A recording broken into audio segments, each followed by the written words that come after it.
Russia में modern history का सबसे खतरनाक जलजला आया है जिसकी शिद्दत 8.8 थी। नाजरीन, बड़े बड़े मुमालिक में वार्निंग जारी कर दी गई है कि तबाही आ सकती है। जापान में वार्निंग जारी कर दी गई है, चाइना में वार्निंग जारी कर दी गई है, इंडोनेशिया में वार्निंग जारी कर दी गई है, रशिया में वार्निंग जारी कर दी गई है, अमेरिका में वार्निंग जारी कर दी गई है। यह बताया जा रहा है कि बहुत तबाही हो सकती है।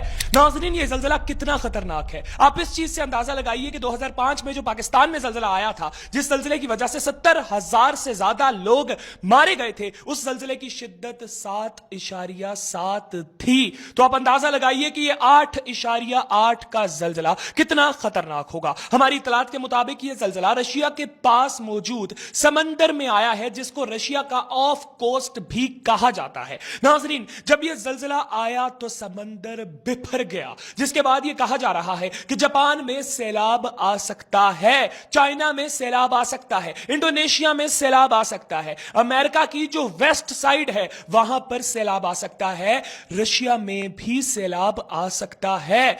वार्निंग जारी कर दी गई है। यहां तक कि जापान ने अपने 19 लाख लोगों को घर खाली करने का कह दिया है। यह बात तो आप सभी जानते हैं कि जापान में अक्सर तबाही होती रहती है। नाजरीन, माहिरीन के मुताबिक यह जलजला समंदर के अंदर आया है, जिसकी वजह से समंदर का पानी बिफर कर बड़े बड़े मुल्कों के अंदर दाखिल हो सकता है। नाजरीन, ये अल्लाह का निजाम है कि अल्लाह ने सारे पानी को बड़ी तरतीब से समंदर के अंदर रखा हुआ है। यकीन मानिए कि अगर सारे समंदरों के पानी बाहर आ जाएं तो हम किस खेत की मूली हैं। बड़े बड़े मुल्क इस पानी के साथ रुड़ जाएंगे। आप लोग इसके ऊपर क्या राय रखते हैं, जरूर कमेंट सेक्शन में अपनी राय का इजहार कीजिएगा, क्योंकि माहिरीन ने वार्निंग जारी कर दी है कि अगले 4-5 दिनों में पूरी दुनिया में बहुत कुछ हो सकता है। अपना ढेर सारा ख्याल रखिएगा, मुझे दुआओं में याद रखिएगा। अल्लाह हाफिज।